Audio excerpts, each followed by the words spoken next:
Good evening, everyone. Sorry for the delayed start. We had some technical difficulties, but we're with you now. I would like to extend a warm welcome to you all for this webinar featuring Victorian homeopath Michael Higginson. My name is Andrew Sampson from the VicTas branch of the AHA. Before I introduce Michael, there are a few housekeeping points to make. This webinar is being recorded and will be made available within 7 to 10 days, along with access to Michael's PowerPoint presentation and quiz.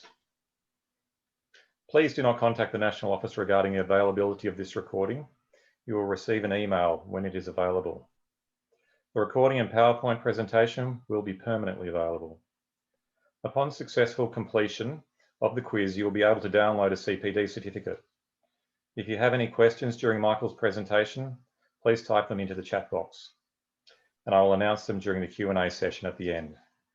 If you have any technical problems, you can put a message in the chat box and we'll try to assist you. If you have any audio issues, try logging out and logging in again. If this doesn't help, try connecting via the phone number provided in your Zoom link email.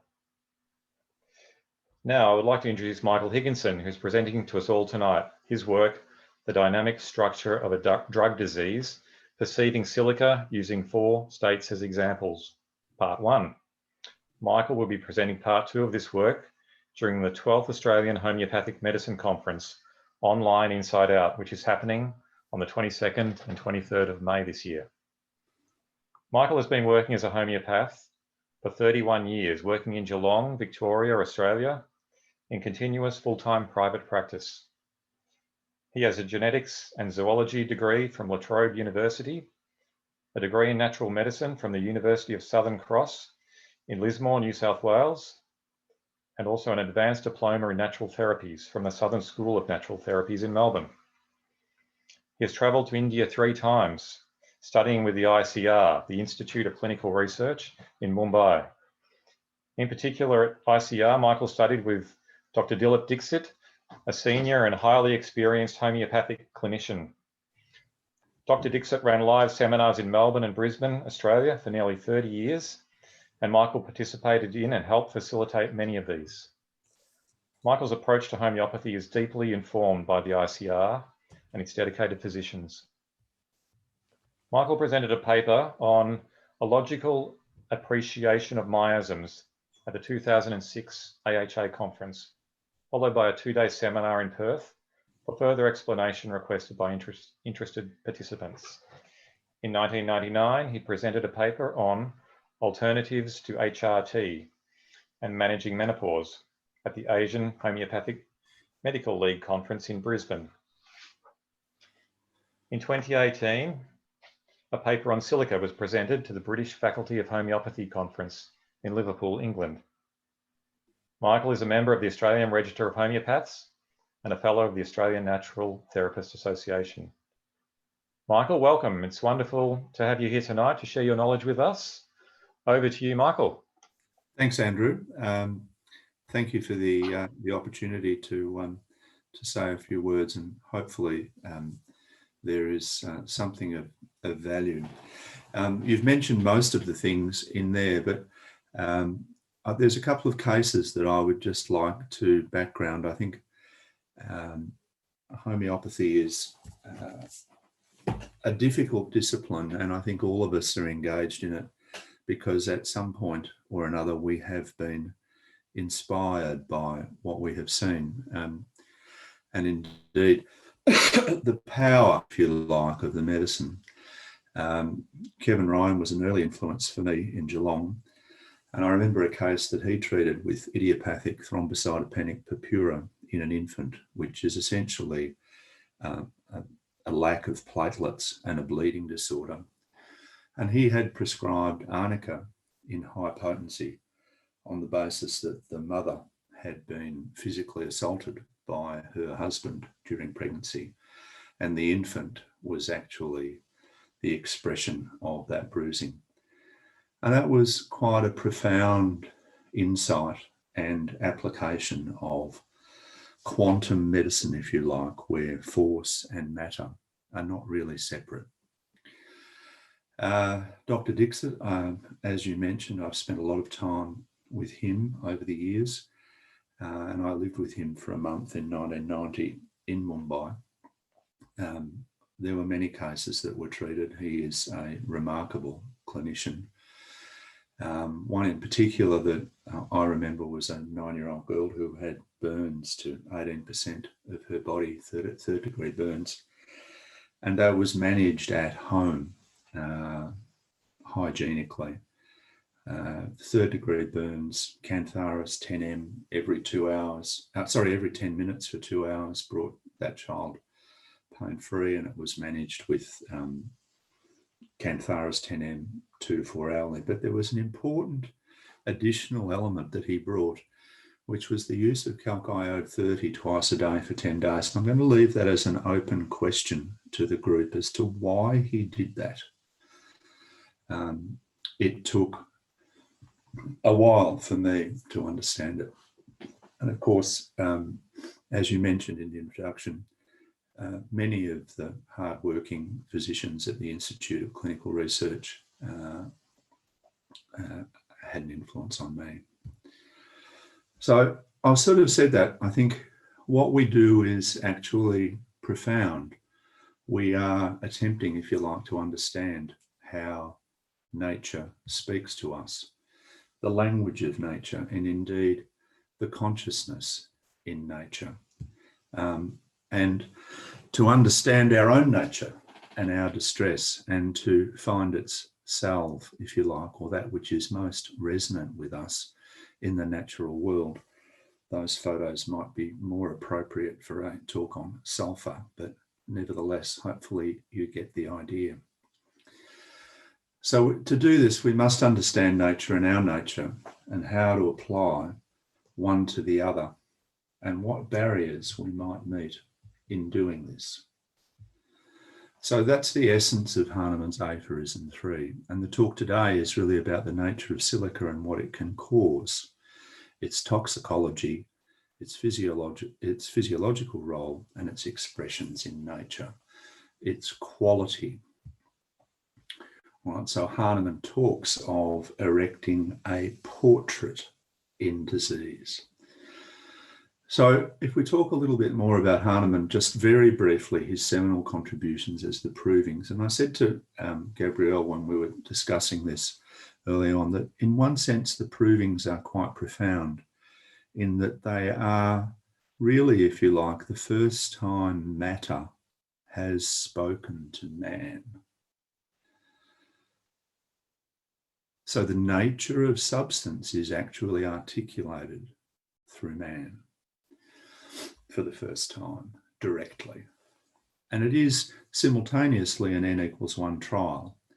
It is, if you like, an expression of original scientific method. It is observation, it is experiment, it is hypothesis formation, it is testing, it is broader application and the reformulation of hypothesis. People will know that Hahnemann wrote 6 editions of the Organon. And indeed, perhaps if he were alive today, he might have written 66. So his second major contribution was the principle of potentization, which takes us into the quantum realm. And again, that was an extension of his experience and where people had severe aggravations with using medicines in tinctures. He sought to dilute them with a view to mitigate the aggravations, not really expecting to find that the medicines might actually work more powerfully, but they did. So in this quantum realm where we have infinitesimal doses, where we must perceive the nature of form as well as structure. So like an ad for knives, as if that wasn't enough, in the middle of the night, he also found that his well-indicated medicines didn't work.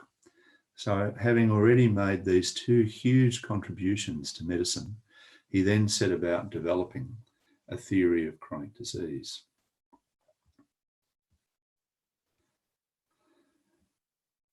So Hahnemann's formulation of miasms were really an attempt to understand disease in general.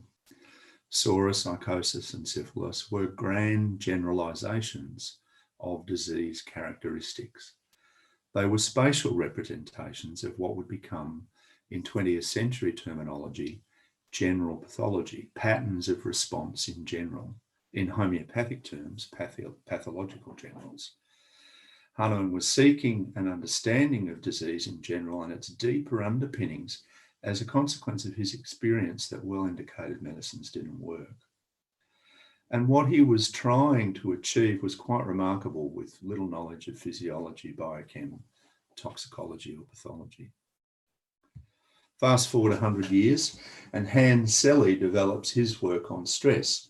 Forces were experimentally shown to have a physiological impact, whether it was injection of noxious chemicals, heat or cold, exercise, stress, what was unusual perhaps or unexpected again about that finding was that regardless of the stressor, the response through time was actually the same. And he described 4 phases: local alarm, habituation, general alarm, and decline.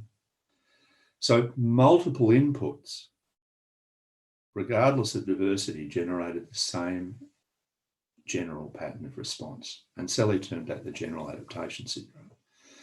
Now, our provings generally only give us local alarm, or the first phase of disease, or functional symptoms.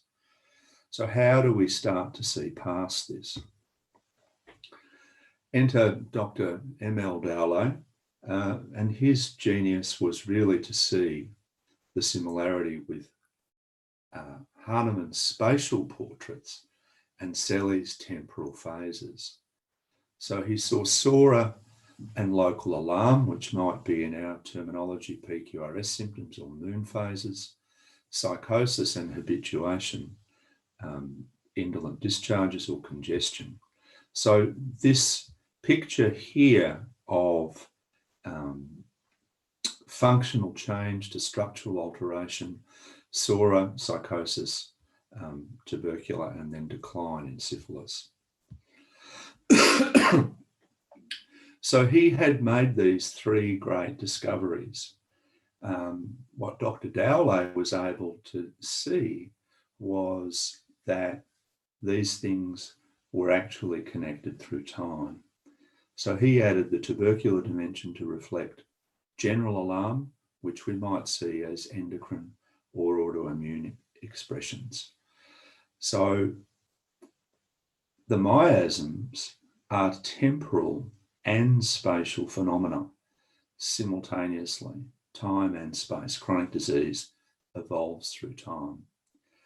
So for a broader or deeper understanding or appreciation of these things, SORA, psychosis, tubercular, syphilis, you can look at Dowley, because here a website has a link to that. Ortega also talks, certainly in a spatial representation with regard to miasms. So Dowley's genius was to connect space-time in a truly quantum representation of disease, where you have this picture from functional change to structural alterations, from hypersensitivity to lack of sensation. An early application of this was Dr. Dixit's work on leprosy. Now, we don't treat leprosy, but he and Dr. Dowley conceptualized leprosy as a tubercular disease with a syphilitic block. Now, when they had given well-indicated medicines, they didn't work. So they then used anti-syphilitic medicines on the basis of the best possible indications in repeated doses for months until a symptom picture here, a more sensitive expression of susceptibility, actually evolved.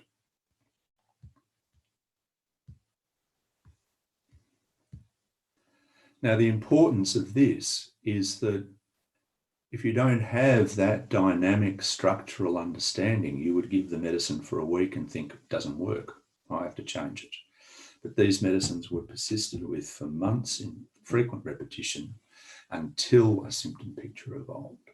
But it was only through holding that dynamic structural appreciation through time that they were able to actually treat that. Another expression of that miasmatic time dimension is from infancy to old age. So in my own practice, particularly perhaps in the first decade, treating lots of children with respiratory things and ear infections, etc. And I would treat them, they would get better, they might relapse, they might get better again, then they relapse again. And it probably took dozens, if not hundreds of cases to actually see that these kids were having a growth spurt, and that growth spurt was contributing to their increased vulnerability to infection. So then I was actually able to ignore the symptoms and prescribe calc phos on the structural appreciation that this was a developmental phase. And mostly those circumstances would then improve. Or you would find that a symptomatically indicated medicine would then work much better. Now, calc phos and silica look symptomatically similar. I think Farrington gives a comparison of the two, but calc phos and silica are quite different in terms of their dynamic structure, in my view. And I will leave that as an open question to participants. So you now have two questions. You might be wanting to ask me questions, but I might be asking you questions. So we have to speak, if you like, to the time dimension and the evolving portrait of disease in general and its four grand characteristics. And we have to understand the natural disease and the artificial disease, or our medicines, in a multi-planar way, and how to adapt one to the other over time. And so how do we grasp the central dynamics of this process in particular and in general? And I think Boger perhaps speaks best to the concept of pathological generals, which are structural alterations common to two or more locations, and also to the time dimension. Dr. Dowlow's book, Principles and Practice of Homeopathy, gives a detailed appreciation of Boger's totality, but also Kent and Boninghausen, and how these things can be seen as tools to be applied depending on the totality that actually presents. So if we look at the time dimension with Boger, and then we see we have disease as an evolutionary phenomenon from the phase of health to diathesis disease, from prodrome to functional phase to structural change, from psora to syphilis. That's the nature of disease evolution. So you can see that there are potentially different expressions through time. And that time itself can be a quality of individuality. So phosphorus and causticum, for instance, also can look very similar, but they evolve through time in a very different way. So causticum has a much slower evolution. So we have that differential or individuating process associated with time. And then if we look at pathological generals, and we use perhaps the example of spasm, and I've put there a list of things that might be associated with spasm: tremors, cramps, jerks, convulsions, epilepsy, spasmodic cough, biliary colic, renal colic, dysmenorrhea, Raynaud's syndrome, but also the mind, spells of violent irritability. We still look for two or more locations in general, and that if you can see that as that fundamental quality, then it might suggest to you the magnesium group or cuprum as medicines that develop spasm as a general. And this is in part how to understand Boger's synoptic key. where every word or every phrase can be expanded into these things. It's also what we uniquely do. This is not Chinese medicine, it's not Ayurveda, it's not supplements. This appreciation of substance and psyche, this is what we do. This is quantum medicine. So we must be respectful of that. And this is the style of thinking that I'm trying to develop with the 4 expressions of silica, grit and glass and chip or gel sealant, to come back, if you like, to the primary colours of the medicines or its conceptual essence. And Hahnemann talks of perceiving, which is to see with the mind.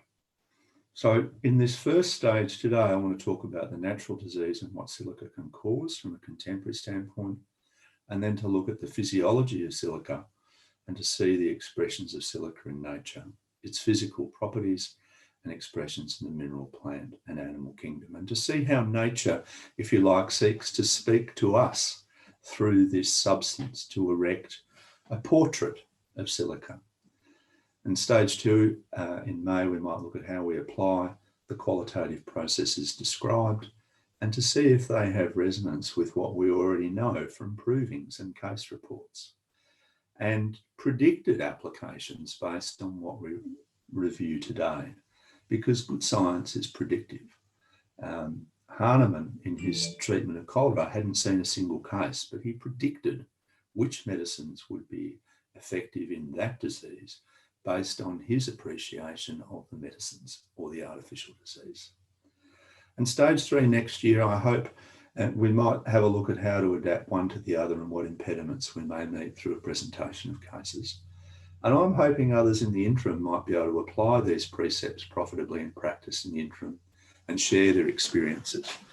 It can, if you like, be a grand inductive experiment. I think there's a great capacity to generate new knowledge, and we should test this, see if it works.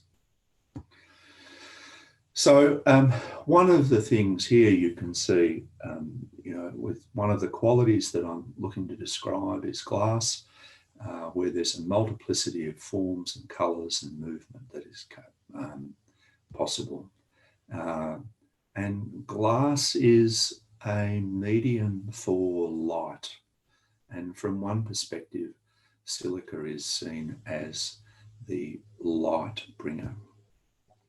So you can see the many forms that that glass can actually take and how much beauty there is in that. The second expression might be sand or grit or rock, and this is by no means exhaustive, but I think in each of these circumstances, there's a quality where this substance is shaped by external forces. So, you can see here as wind and water, and also here by water and time. And here we see expressions shaped by man. Silicon sealant or gel, we know how many uses and potential applications that has. And lastly, the silicon chip. So we're going to try and review silica using some of those above described attributes: physical properties, physiology, toxicology, silica and light, and expressions in mineral, plant, and animal kingdom.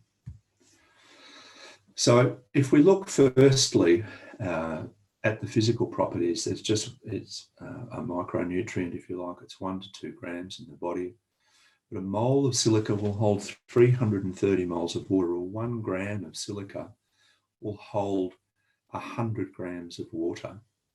And you might like to think about how that can be applied, because certainly one case that I will present subsequently with massive edema, 15 kilos of acidic fluid and acute renal failure, was actually resolved with silica. So we can see something, if you like, of the gel-like quality that is associated with silica.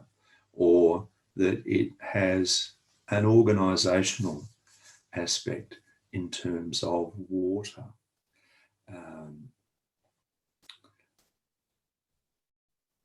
Thorns and thistles, grasses that cut you, are high in silica. It brings something of a glass-like quality.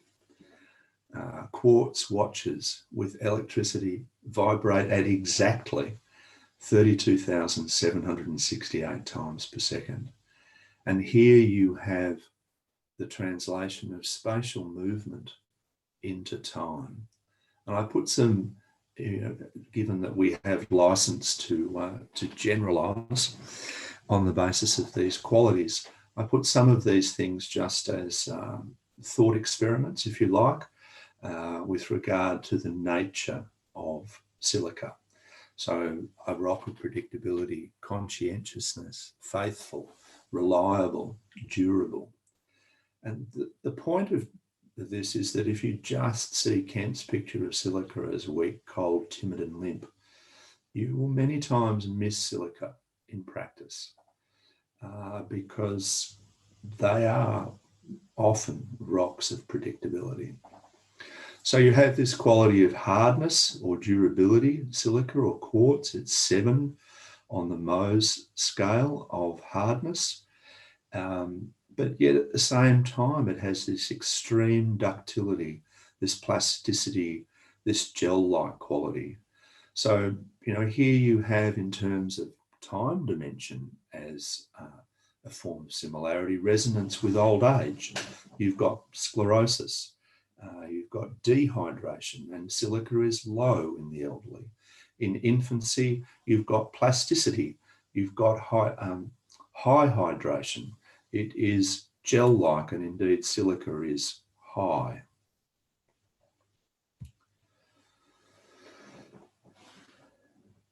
So in terms of physiology, silica acts as a force to the periphery from the inside out, if you like. It's ectodermal, skin, and central nervous system, highest in connective tissue, the periphery, the envelopes of the body. It's silicon sealant, if you like. Aorta, trachea, skin, hair, nails, tendons, cartilage, elasticity, ligaments, vitreous humour of the eye, and the crystalline lens of the eye, a glass-like quality. It initiates calcification of bones, and it's higher in new bone than mature bone and bringing form. It has higher concentrations in the brain than in plasma, and interestingly, differentially concentrated in the hippocampus, lenticular, and caudate nuclei. So the hippocampus is part of the temporal lobe and associated with learning and memory, which is severely affected in Alzheimer's and epilepsy. And it's interesting that in some of my researches, aluminium silicate is highly concentrated in lesions associated with Alzheimer's disease. It's also, the hippocampus is also associated with spatial navigation, and something that I have observed, if you like, as a clinical vignette with cured silica cases or with known silica cases. And I think there's another thing here which is really yet to be understood in the human condition more broadly. We may have an understanding of the elements of fire, air, water, and earth, if you like, but constitution, this typology that we have, natrum mur, silica, calcarb, it's a thing. It's a real thing. Nature is expressing itself. These substances are a thing, and it's different to other elements or other forms of medicine. It is our internal definition of profession. So the hippocampus is associated with spatial navigation. My apologies for wandering off there. But what I have found is that silica patients have a poor sense of direction. They, if you like, they have a bit of a lack of an inner compass. That is, to some extent, the expression of formlessness, perhaps. So the caudate nucleus is involved with planning, execution of movement, learning, memory, romantic interaction, and goal-directed behaviour. And lesions, people who've had strokes that affects the caudate nuclei, apathy is the main expression. So we might see this as a type of formlessness. And the lenticular nucleus, the motivation, and what they describe as self-efficacy, which is the capacity for self-direction. We know, if you like, historically from materia medica, the quality of picking up pins, which is the profound loss of self-efficacy, picking up pins, or perhaps shards of glass.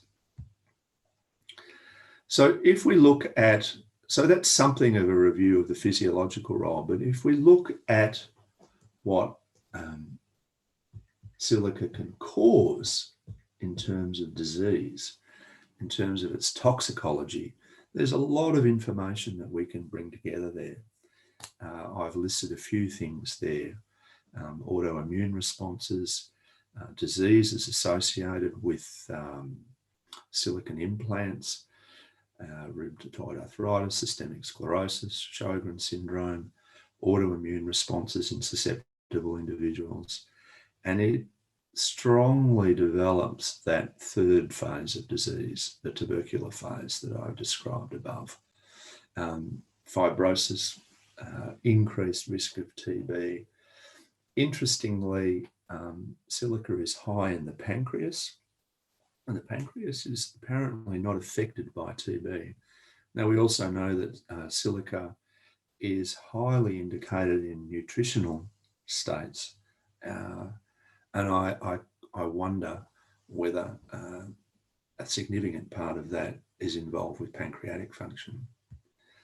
So what we know about this substance toxicologically is that it causes serious diseases. Silicosis is the defined syndrome, but it also causes lung cancer, chronic obstructive pulmonary disease, kidney disease.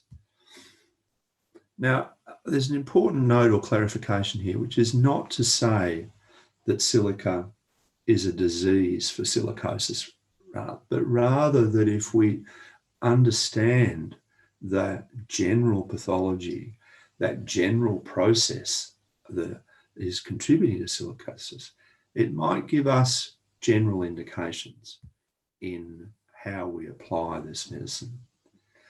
So the other thing too is, I think,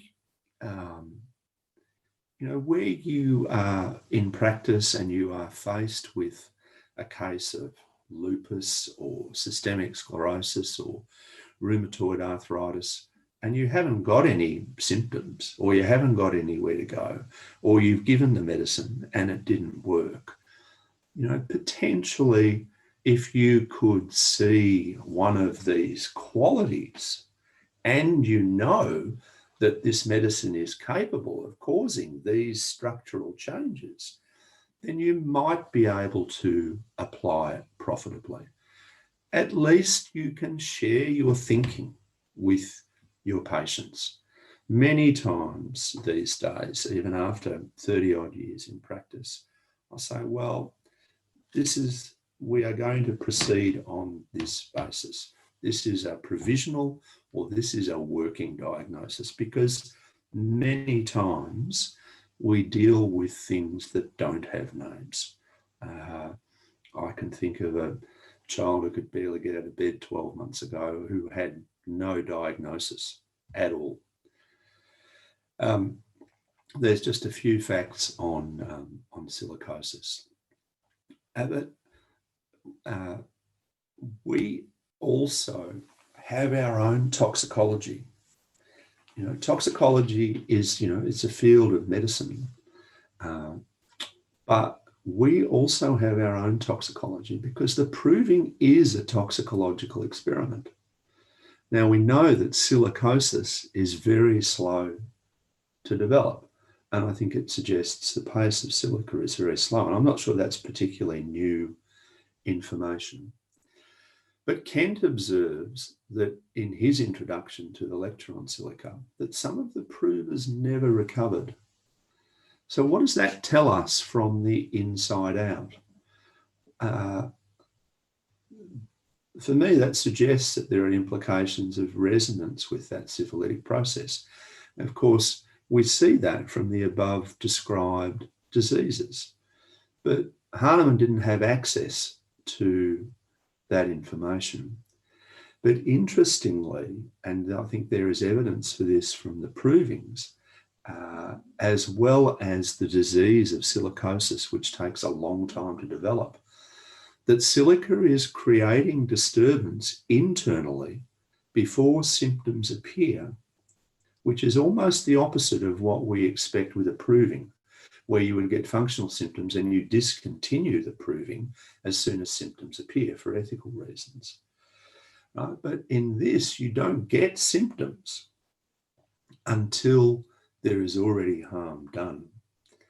And this is actually similar to many serious diseases, cancer, heart disease.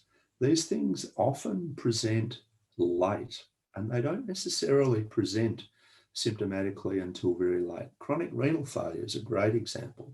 You've got 5 or 10% of your renal function left by the time you get symptoms.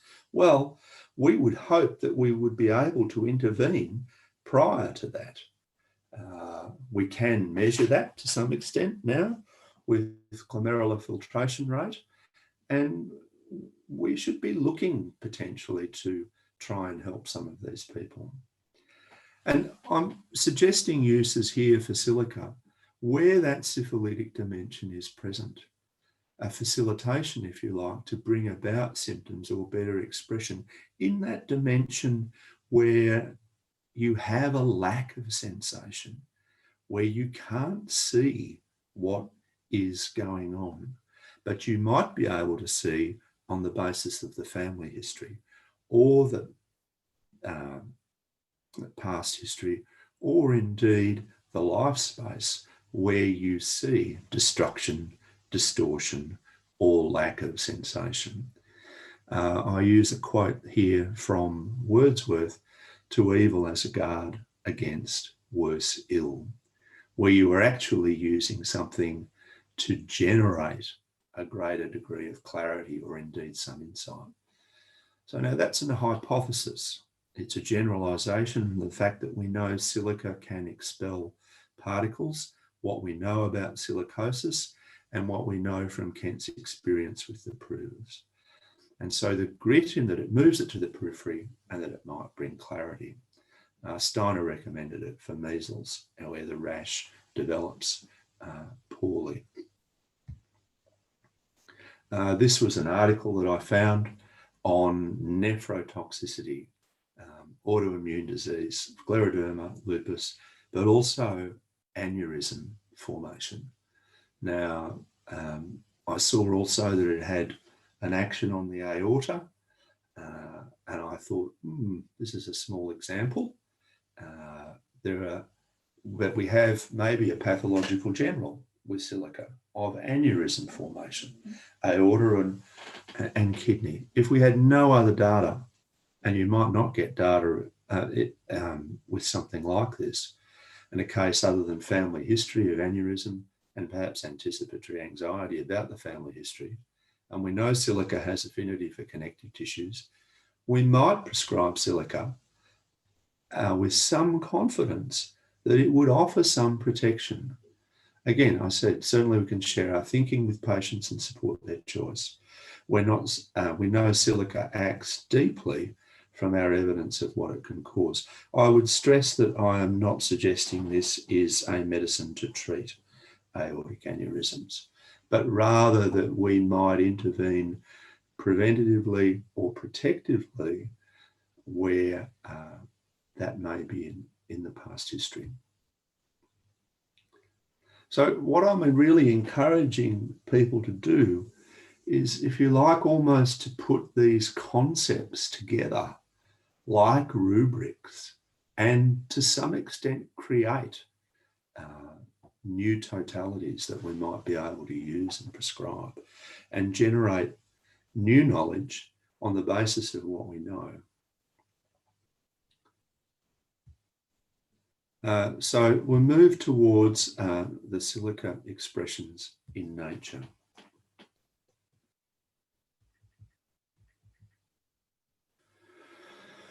So there are different figures about this, but as I understand it, 75% of the Earth's crust is silica. So 26.7% is silica and 49% is oxygen, because silica is silicon dioxide. So it requires extreme heat to melt and higher still to evaporate. And so it's extremely stable. It's also quite light. Oxygen is completely transparent, heating up, cooling, absorbing moisture. It's invisible. It's completely open to the sun's light, which may shine unhindered. And it is minus 177 degrees C to liquefy and 216 degrees C negative to freeze. So you put those things together and it's an incredible range of thermal stability. The quartz crystal is hard and impenetrable and excludes us, yet it invites us to enter through its light. The crystal inside a rock, the growth is in all directions. Amethyst, rose quartz, continuous play of light inside the darkness of the Earth's crust. So silica brings transparency.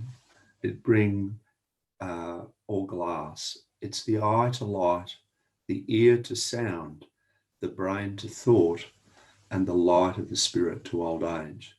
Remarkably, something like 97% of the Earth's crusts is silicates. There's some opals, which are actually the same chemically as silicon gel. Here you see that quality of light and diversity. So in plants, again, there's a lot of information out there if you really want to actually look. But this one particularly caught my eye as a consequence of it mentioning nanoparticles and enhancing physiobiochemical characteristics of roses. They note that it reduces lipid peroxidation and enhances membrane integrity. So oxidative damage might well be an expression of grit with silica, and certainly enhanced membrane integrity could be seen as being very valuable. Reduces metal toxicity, salinity, or rather it relieves those stresses of temperature, drought, salinity, and metal toxicity, reducing enzymatic degradation by fungal pathogens. It helps fruit set, stops fruit fall, helps soil absorb water, that gel-like quality, facilitates seed germination, increased resistance to pests, there's your envelopes, plant healing, and indeed transplant stress. And high silica plants show this linear ray-like structure, mirroring the sun's rays. Here we have equisetum or horsetail, which is, as everyone knows, probably a high silica containing plant. Now, there are many expressions in animals.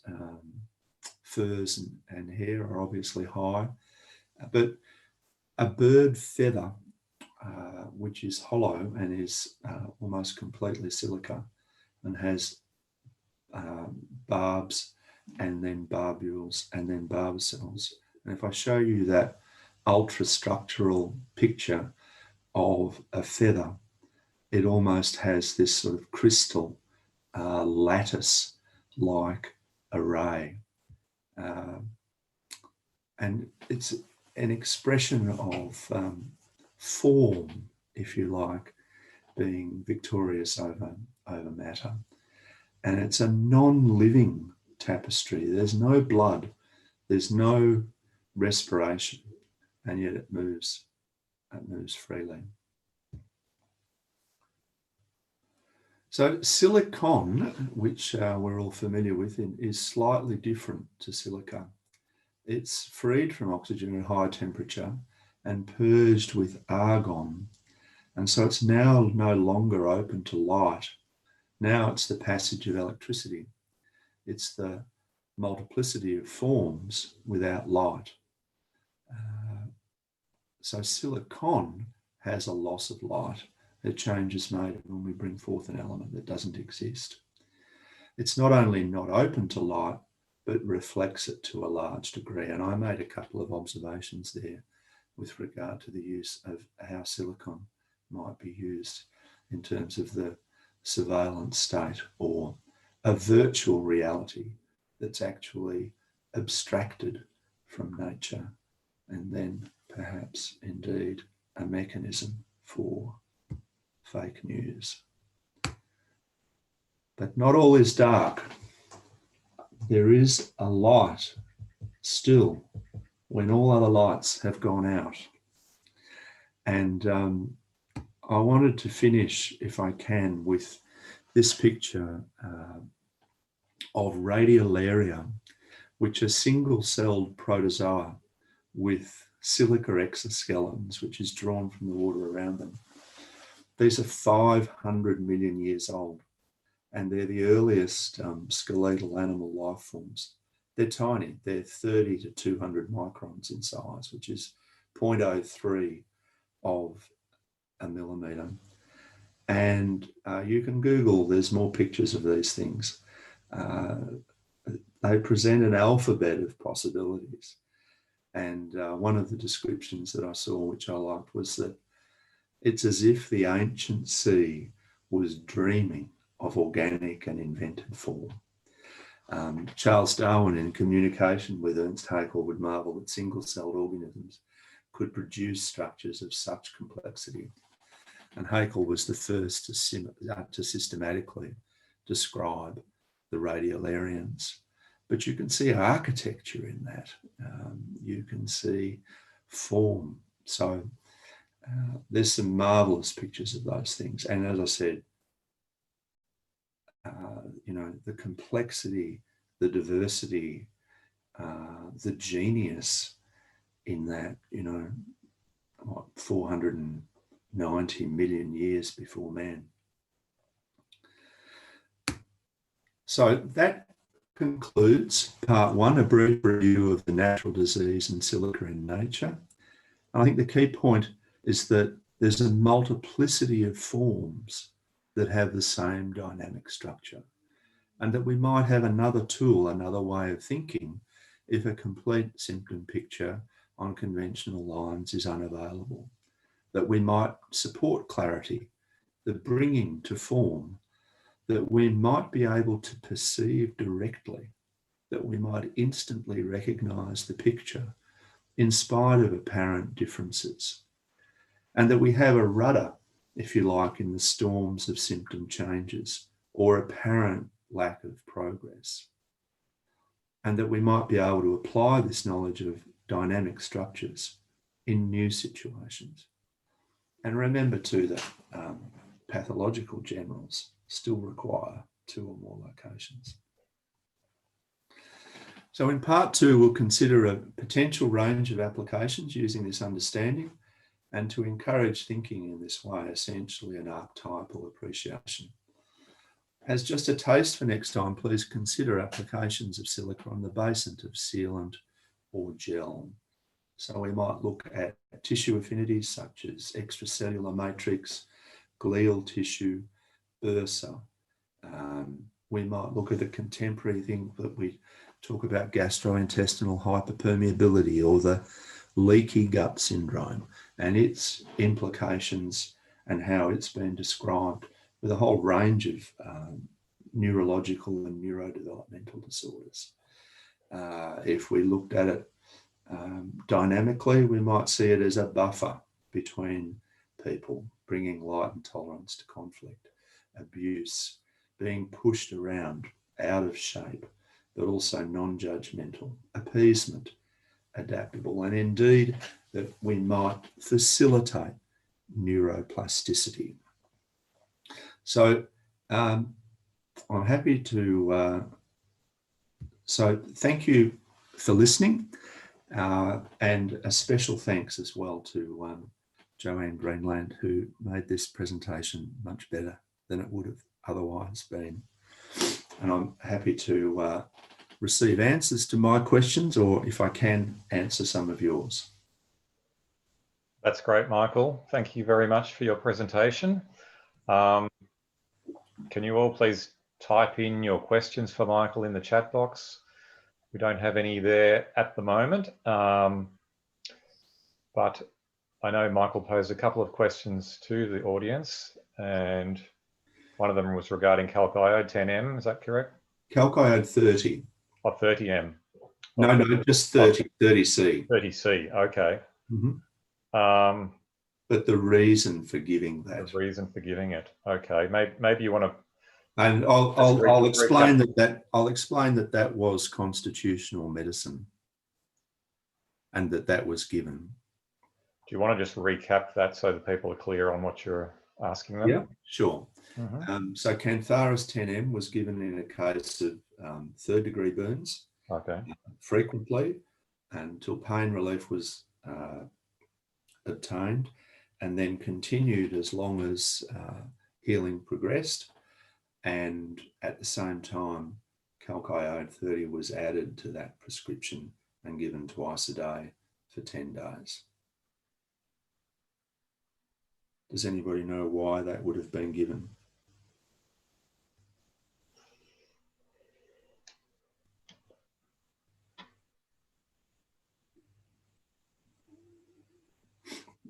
With what are some of the consequences of severe burns? Does anybody know what happens constitutionally with burns victims sometimes? Just waiting for people. Infections, someone has said. Yep, certainly infection would be a local manifestation. But contractions, sorry? Dehydration. Yep. Contractions, dehydration would be direct effects also of burns. But in some instances, there's gastric ulceration. And it's not really understood why, but it's essentially a constitutional reaction or response to stress. So this medicine had been given prophylactically to prevent the evolution of that problem, which in itself can be a major management issue. So he had seen the future and prescribed for that.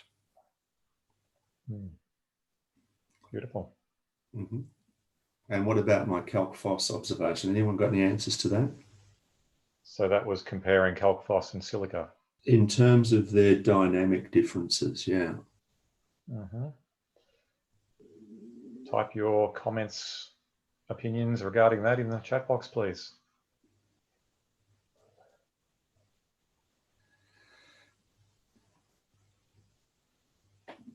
Someone has said calc phos, the fundamentals of life. Yeah. In terms of structure.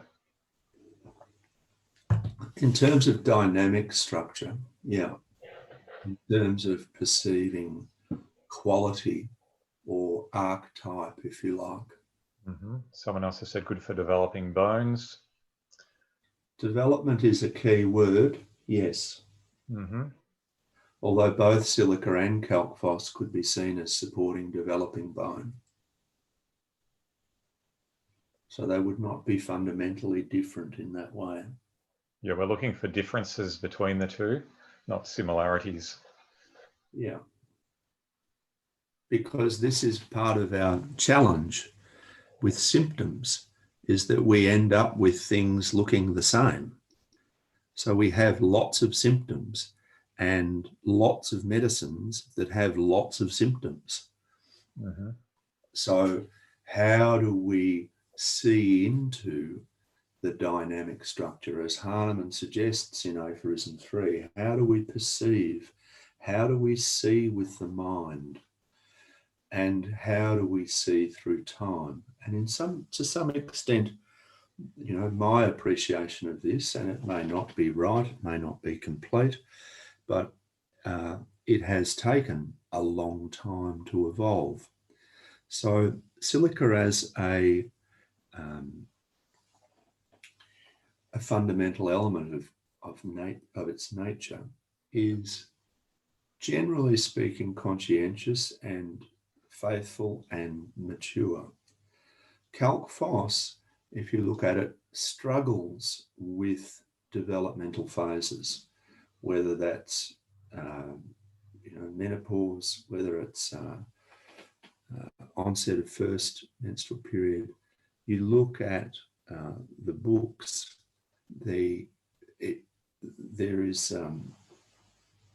Calc phos comes up to major challenges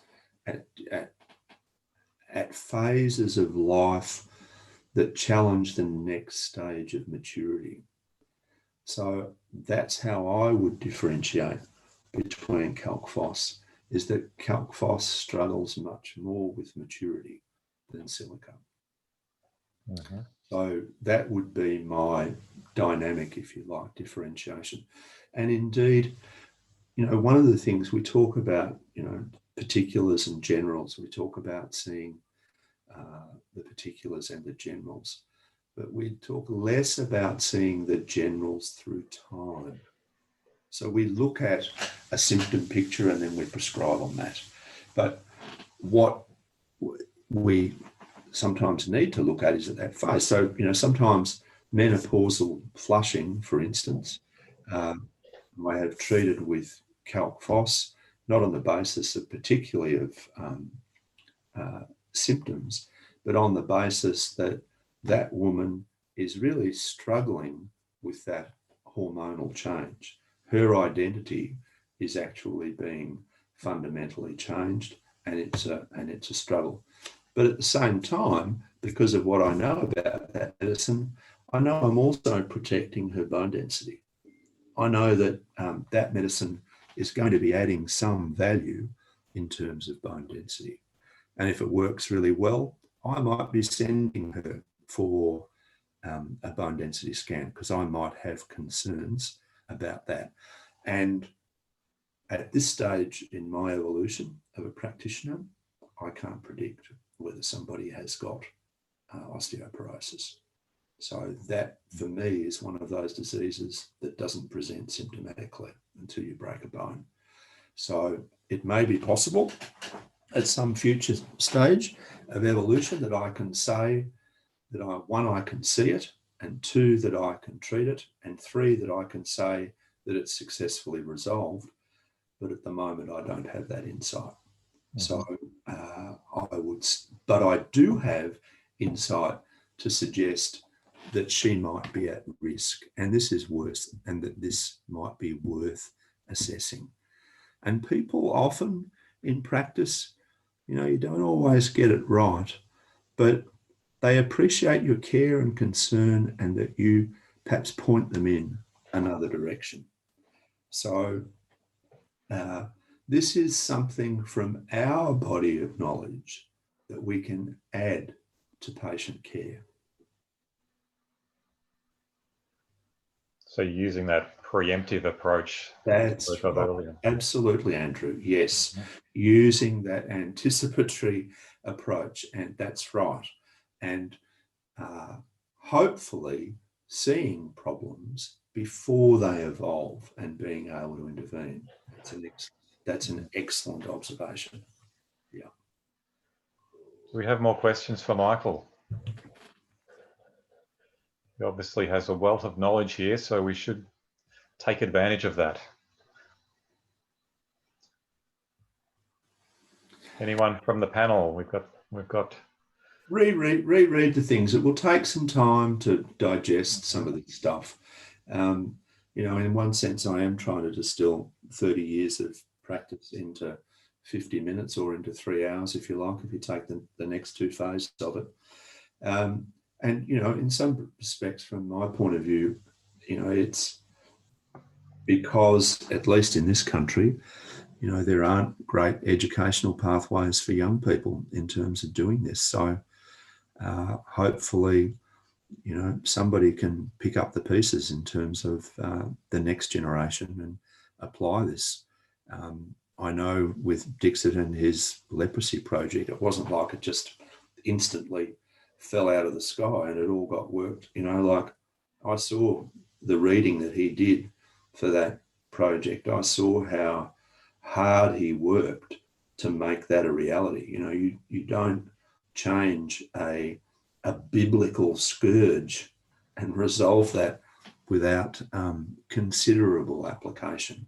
And indeed, Hahnemann, in his 5th edition of the Organon, says in the introduction, only untiring zeal qualifies for service at the altar of truth. So have a think about it, apply it. It's not exhaustive. There's more there, but I've got a couple of questions coming, Michael. Oh, great. Okay, so Linda has asked, if provers sometimes suffered permanent pathology from silica, is there a risk in trying it out if there isn't a full and certain symptom picture? That's a very, very good question.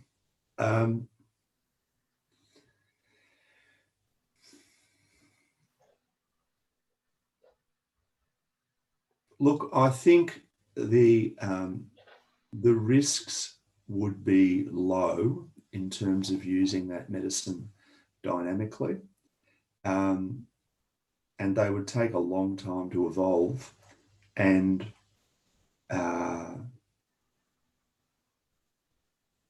you would have to repeat it frequently.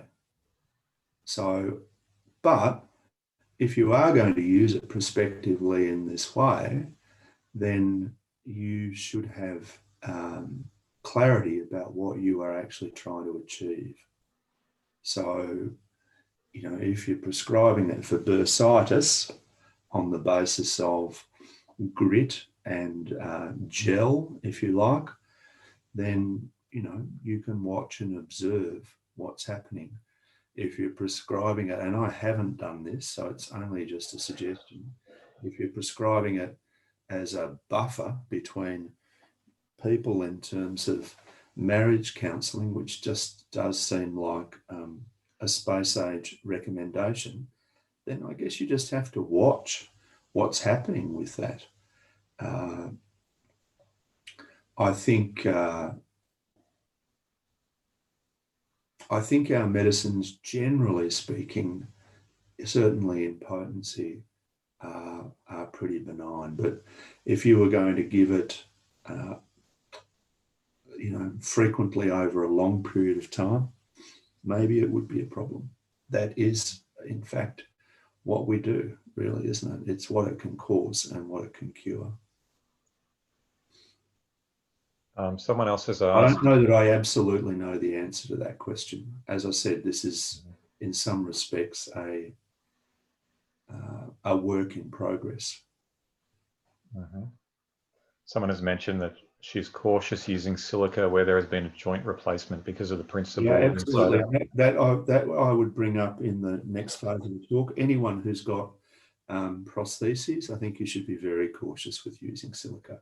Joint replacements, or I had a woman just this last week who's having dreadful issues with a mesh implant following hysterectomy and bleeding basically when she walks, and it's part of a class action. But at some point, another homeopath had prescribed silica for her, and it made her pain worse. So yes, be very careful with the use of the medicine. People with pacemakers or mesh implants, plates in bones, or artificial, hip replacements, etc., etc. So yes, that's a good observation. And Nadine has asked, so when we prescribe, we go by similarities. How does preemptive prescribing fit with that? How would you explain? Well, what you are doing, if you like, is seeing the evolution of the complaint. Okay, so you see the dynamic state prior to it coming to form. So in the prodromal phase of illness, for instance, you don't have a symptom picture that you can prescribe on. You have a vague sense of unwellness. Yet, if you understand what medicines to use, and I'm not suggesting the use of silica per se in that circumstance, then you can give something and abort the whole process. So that's the essence, really, of remedy epidemicus. You are giving something that actually protects that person from developing that disease. You are actually prescribing, to some extent, for the future or a possible future. Good explanation. You are prescribing that medicine protectively or preventatively without there being any symptom picture.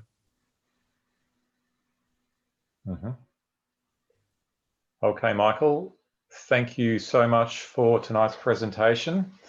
It's been excellent. I'm sure we've all got a different and more complex insight into silica and its many forms and its effects within the body. I'm looking forward to seeing part 2 of your presentation at our conference in May. Okay. And before everyone checks out, I would just like to share my screen and briefly talk about our conference and another webinar that we've got coming up shortly. So thanks again, Michael. That's okay.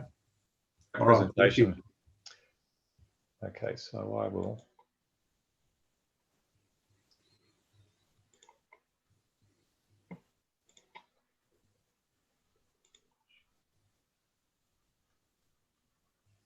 Okay, so before you all go, I'd just like to say a few words about our conference. We're developing an exciting and beautiful digital platform. It's being created for the AHA members and indeed for homeopaths all around the world, so they may participate in this online event. The platform will allow registrants to hear and see the presentations from our brilliant lineup of Australian and international homeopaths. As well as this, registrants will be able to congregate in discussion groups to discuss a range of interesting topics. A virtual marketplace will allow registrants to view sponsors' products, watch their presentations, and interact with representatives of these companies. All presentations will be recorded with permanent access to these recordings.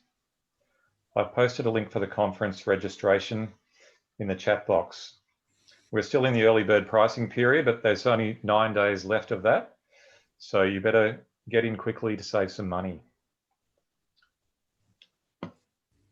Okay. So I'm trying to stop share. Just going to go to another image. Share this one.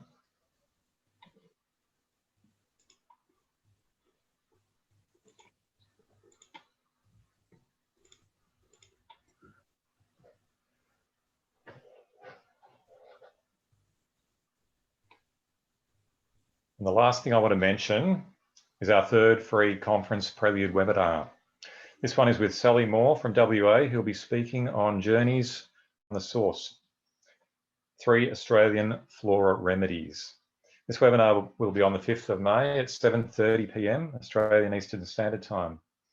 So just look out for the emails, Facebook and Instagram posts regarding registration for this event.